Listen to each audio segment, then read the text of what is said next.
자, 우리 앞에서는 이제 산염기의 전반적인 내용들, 개념들, 산염기가 어떤 녀석인지 정의와 그 산이 어떤 특징을 가지는지 그 성질을 이야기를 했었죠. 그래서 우리가 앞에서 물에 녹아서 H 플러스를 내놓거나 또는 물에 녹아서 OH 마이너스를 내놓은 애들을 산과 염기로 정의했을 땐 아랫인수 산염기, 그보다 범주를 더 넓혀서 양성자, 주계와 밖계로 이제 정의를 하면은 브랜스테드 로우리 산염기였고, 그죠?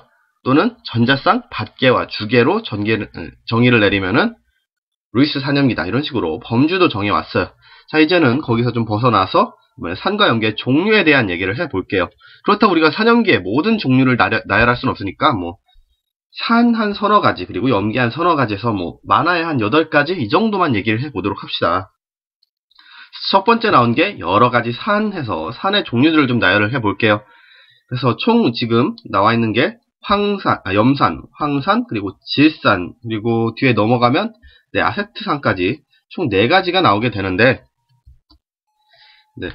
이거를 이제 천천히 뜯어보기 전에 각각 우리 이름 옆에 써있는 이 표현을 보면, 자, 염산, 황산, 질산은 각각 우리 강산이라고 표현이 되어 있고, 뒤로 넘어가서 아세트산 같은 경우는 약산이라고 표현이 되어 있어요.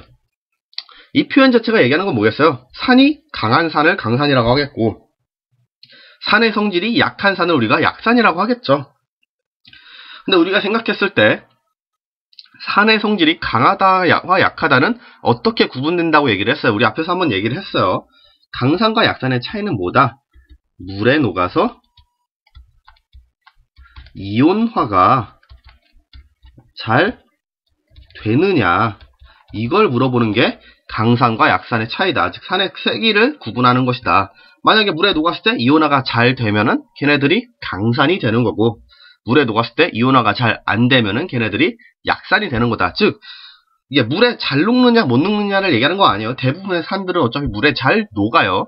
그러니까 잘 녹는데 그 녹았을 때 이온화가 100개를 넣었을 때 99개 또는 100개가 전부 다 이온화되면 강산이 되는 거고, 100개를 넣었을 때 한 20-30개 이제 이온화도가 좀 낮으면은, 이온화가 다 되는 게 아니라면은 얘네들이 약산이 되는 거다. 이렇게 기억을 하시면 되겠습니다.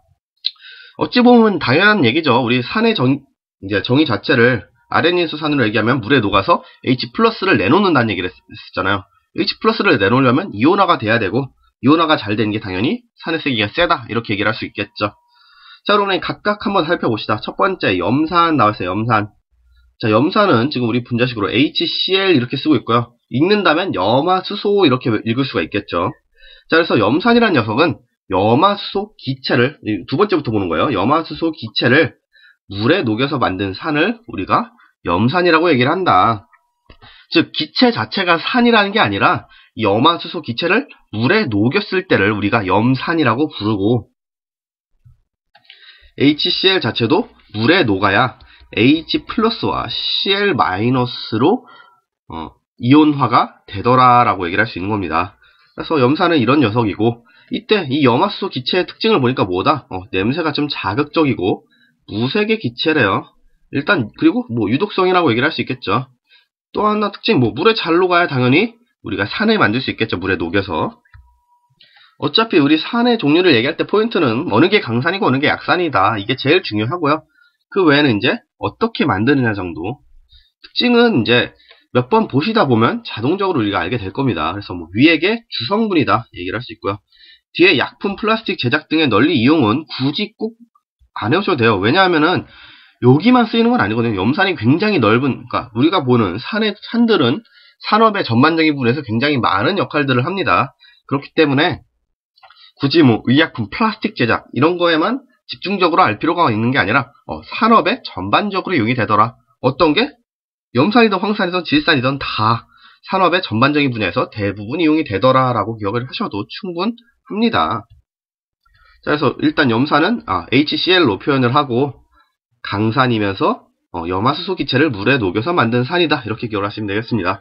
자, 두 번째 황산. 황산 이거 분자식도 알아두셔야겠죠. H2SO4. 얘는 그럼 물에 녹으면 어떻게 분리가 되겠다? H 플러스 이온 2개하고 SO4 E 마이너스 황산이온으로 분리가 되는구나 라고 우리가 이해를 하시면 되겠고요. 어떻게 만드냐? 삼산화황 SO3를 물에 녹여서 만든다 얘기했어요. 마찬가지로 황산도 수용액 상태에서 산으로서 작용을 하는 거고요. 밑에 특징도 좀 아셔야 할 게 진한 황산, 즉 황산의 농도 퍼센트가 98% 이상이 될 경우는 너무 진해서 물이 얼마 안 들어가기 때문에 이온화가 잘 되지 않아요. 이온화가 되려면은 물들이 이온을 둘러싸면서 그 이온들끼리 H 플러스 SO4 마이너스끼리 E-끼리 이렇게 분리를 시켜야 되는 건데 황산이 더 많아 버리니까 물이 차마 분리를 못 하는 거죠. 그래서 이온화가 잘 안 되는 거고, 이때는 그래서 H 플러스가 안 나오니까 산의 역할을 하지 않는다. 이때는 오히려 물을 흡수하는 성질이 매우 강해지게 된다. 이렇게 기억하시면 되겠습니다. 그래서 뭐 탈수제로 많이 이용이 되고요. 마찬가지로 뭐 비료, 염료 이렇게 얘기하는데 그냥 산업의 전반적인 분야에서 잘 이용이 된다. 이렇게 기억을 하셔도 됩니다. 자, 그리고 세 번째로 질산은 물에 녹으면 어떻게 이온화되겠다. H 플러스하고 NO3 마이너스 이렇게 두 개로 이온화된다. 이렇게 얘기할 수 있겠죠. 네, 질산 같은 경우는 지금 우리가 제법이 따로 써있진 않은데 제법이 조금 복잡하긴 해요. 제법 같은 경우는 뭐다? 저도 오랜만에 써봐서 NaNO3 질산 나트륨이죠. 질산 나트륨에다가 뭘 섞어서 황산을 섞습니다. 황산을 섞어서 자 가열한다. 이 세모 표시가 이제 열을 가해준다는 표현이거든요. 그래서 열을 가해주면 어떻게 된다? 여기서는 숫자는 맞추지 않고 그냥 숫자비는 안 맞추고 HNO3 플러스 뭐가 나와요? Na2SO4 이렇게 변한다. 이렇게 알아두시면 되겠습니다. 뭐 여기 숫자비 맞추려면은 여기다 2 해주면 되겠네. 즉 질산 나트륨에 황산 넣고 가열하면 질산이 발생을 하더라. 이게 제법이 되겠고요. 뭐 이거를 굳이 아셔야 할 필요는 없고요. 위에서 두 개 뭐 염화수소 물에 녹이는 거, 삼산화황 물에 녹이는 거랑 좀 많이 다른 얘기니까 복잡하게 이런 것까지 생각 안 하셔도 될 것 같고요. 특징들만 좀 봅시다. 그래서 자극적인 냄새를 가지면서 무색을 가진 색이 없다는 거죠. 색이 없는 액체다.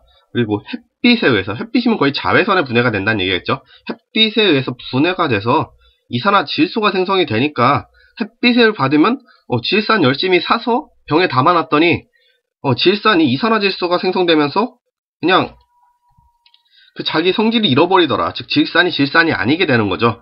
따라서 햇빛을 받지 못하게 해야겠다. 그래서 갈색병에 보관을 해야 한다. 이렇게 얘기를 하는 거고요. 비료, 염료 등 여러 분야에서 이용, 얘도 그냥 산업의 전반적인 분야에서 많이 이용이 된다. 이렇게 기억을 하셔도 됩니다. 네, 다음 넘어가서 우리 아세트산 뭐 또 봅시다. 아세트산. 문제식 보니까 앞에서랑 좀 많이 비교되죠. 좀 길어 보이기도 하고 CH3COOH 이렇게 표현이 되고요. 얘네는 어떻게 이온화가 되냐? CH3COO-하고 H 플러스 이렇게 두 가지로 이온화가 되게 됩니다. 자, 우리 얘는 약산이라고, 앞에서 세 개는 황산, 질산, 염산 다 강산이라고 그랬는데 아세트산은 약산이라고 표현을 됐는데, 약산은 아까 얘기했듯이 이온화가 잘 안 되는 녀석 우리가 약산이라고 얘기를 할 거고, 근데 약간 우리 분자 구조를 봤을 때도 CH3CO- 얘는 이 덩어리가 너무 큰데 마이너스 하나 딸랑 붙어 있고 H 플러스랑 두 개가 나눠지려면 좀 힘들어 보이긴 하죠. 왜냐하면 덩어리가 너무 크잖아. 여기 CH3CO-가.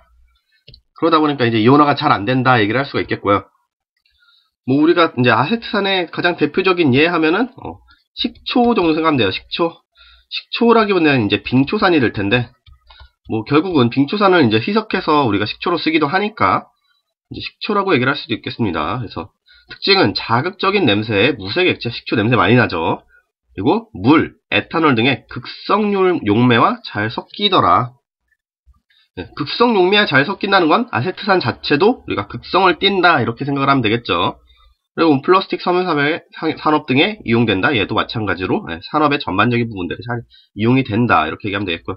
여기서 특징 나오네요. 강산은 이온화가 잘 돼서 산성이 되는 거고, 약산은 이온화가 완벽하게 다 되는 게 아니기 때문에 산성이 약하다 이렇게 생각하시면 되겠습니다. 자, 넘어가서 우리 염기도 한번 종류들 봅시다. 그래서 첫 번째라는 게 수산화 나트륨, 또 뒤에 쭉 넘어가면 수산화 칼슘, 그리고 암모니아 이렇게 나와 있네요. 마찬가지로 이 세 가지를 볼 건데, 보시면은 수산화 나트륨하고 수산화칼슘은 강염기라고 나와 있고 암모니아는 약염기라고 나와 있네. 얘도 마찬가지로 뭐겠어요? 이온화가 잘 되면은 강염기, 이온화가 잘 안 되면 약염기가 되겠네 라고 얘기를 할 수 있겠죠. 자, 그럼 우리 수산화 나트륨부터 특징들을 본다고 하면 일단 분자식으로는 NaOH 이렇게 표현이 되어 있고 얘는 물에 녹으면 어떻게 되겠다?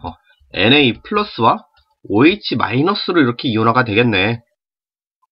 뭐 특징으로는 흰색의 고체로 자, 조회성이 있다. 조회성이 뭐예요? 공기 중에 수분을 흡수해서 이제 스스로 녹게 되는 그러한 성질을 우리가 조회성이라고 얘기를 하더라. 그래서 흰색 고체 상태로 있는데 공기 중에 놓아두면 어떻게 되겠다? 스스로 수분을 흡수해서 녹아버리겠다. 이렇게 얘기를 하면 되겠죠. 자, 또한 공기 중에 이산화탄소도 흡수해서 탄산나트륨을 생성하기도 한대요. 그래서 반응식 보면은 NaOH에 CO2가 섞여 들어가면서 Na2CO3 탄산나트륨이 형성하고 물도 형성이 되더라. 자, 밑에 특징은 마찬가지로 비누, 유리, 염료 등 뭐 산업 전반적인 이제 제조 산업에 많이 이용이 되는데 여기서 이제 좀 얘기를 하자면 수산나트륨은 비누의 원료가 됩니다. 비누의 원료로서 이용이 되는데 이제 옛날에는 이제 비누에 관련된 개념들을 되게 집중적으로 많이 다루는 파트도 있었는데 지금은 그렇게 중요하게는 안 나오니까 그냥 비누의 원료가 되는구나 정도만 기억을 하시면 좋을 것 같아요. 수산나트륨이 비누의 원료였다. 자, 다음 넘어가서 우리 두 번째 수산화칼슘 볼게요. 자, CaOH2 얘도 딱 물에 녹으면 어떻게 이온화 되겠다 바로 보이죠? 뭐예요? Ca2 플러스하고 OH 마이너스로 이온화가 되겠다 생각할 수 있겠고요. 뭐 어떻게 만들어지냐? 소석회 CaO가 물에 녹아서 만들어지는 염기고요. 뭐 다른 말로는 이제 석회수라고도 하며 CO2 이산화탄소와 반응해서 탄산칼슘 고체를 생성하더라. 그래서 뭐 반응식 보시면 CaOH2에 CO2 넣어줬더니 CaCO3 S니까 고체죠. 그래서 탄산칼슘 앙금 또는 고체를 형성하고 물이 발생하더라. 이렇게 기억하시면 되겠습니다. 뭐 표백제, 건축재료 등에 이용이 되면서 왜 표백제, 그러니까 우리가 석회하면 굉장히 하얀 고체죠. 그러니까 표백제로도 많이 이용이 되고요. 뭐 수산화칼슘은 용해도가 낮아서 물에는 잘 안 녹아. 그러니까 아까 앞서서도 얘기했지만 물에 녹고 잘 안 녹고는 강산, 약산. 여기서는 이제 강염기, 약염기겠죠. 강염기, 약염기에 영향을 미치지 못한다. 우리가 원하는 건 뭐예요? 이온화도라고 그랬어요. 그래서 강염기이기 때문에 얘는 앞서서 우리 강염기라고 얘기했죠. 이온화도는 굉장히 높아요. 이온화도가 높기 때문에 물에 녹으면이겠죠. 녹으면 전부 이온화가 된다. 그러니까 물에는 조금밖에 안 녹아. 수산화칼슘은 그죠? 조금밖에 안 녹지만 이 녹은 애들이 어떻게 돼요? 전부 이온화가 되기 때문에 얘는 결국 강염기가 되는 것이다. 그러니까 강염기라고 해서 일단 수산화칼슘 자체가 염기성이 강한 건 맞지만 수산화칼슘 이 물에 녹은 식용액 자체로 봤을 때는 녹은 양이 얼마 안 되기 때문에 그 세기가 그렇게 세다고 보기는 힘들다 이렇게 얘기를 할 수도 있겠습니다. 자, 아무튼 우리가 여기서 좀 짚고 가야 될 건 뭐예요? 일단 강염기이기 때문에 이온화도는 굉장히 높더라. 이것만 기억하셔야 되겠죠. 자, 그런 다음에 우리 암모니아도 좀 볼게요. 암모니아는 약염기인데 우리 분자식 봤을 때 그냥 NH3니까 얘가 왜 염기야 이렇게 얘기할 수 있는데 우리 앞서서 우리 브랜스테드 롤이 사용기 할 때 한번 얘기를 했어요. 자, NH3 암모니아가 물에 녹게 되면 어떻게 되더라? NH4 플러스가 되고 그럼 H2가 어떻게 되겠어요? H 하나를 뺏겼으니까 OH 마이너스가 되면서 수산화 이온을 발생시킨다라는 이렇기 때문에 암모니아가 염기가 된다 얘기를 할 수 있는 거죠. 하지만 약염기 이렇게 써 있는 걸 봐서는 일단 이온화도가 그렇게 높은 건 아닌 것 같아 보이고 그 특징들을 봤을 때 자극성이 강한 무색의 기체래요. 굉장히 자극성이 강하고 냄새가 좀 많이 나죠. 그래서 공기보다 가볍고 이제 공기 중에 잘 흩어질 수 있다는 거죠. 공기보다 가볍다는 거는 밑에 가라앉아 있지 않고 이제 공기 중에 잘 떠 있다. 또한 물에 잘 녹더라.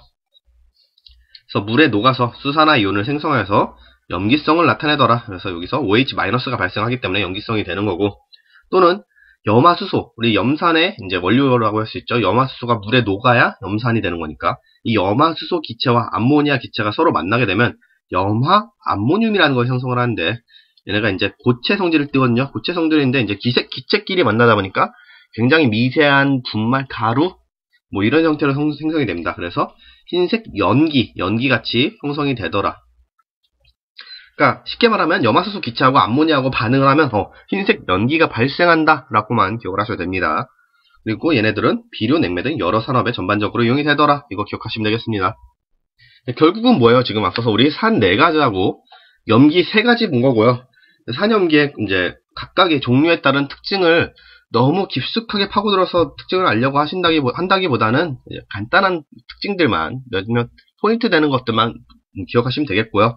강염기, 약염기 또는 강산, 약산이 어떻게 만들어지는가, 이온화도 때문에 강산과 약산이 구분이 되더라, 이런 정도만 기억을 하시면 될 것 같습니다. 종류는 그래도 여기 나와 있는 7가지 산염기 종류들은 다 아셔야 됩니다. 왜냐하면은 이제 다 제일 잘 나오는 산염기 종류들이기 때문에. 근데 너무 복잡하게 안 해도 얘네들의 이제 특징되는 부분들, 그리고 그 종류들, 얘가 강산인지 약산인지 강염기인지 약염기인지는 꼭 기억을 하시기 바랍니다.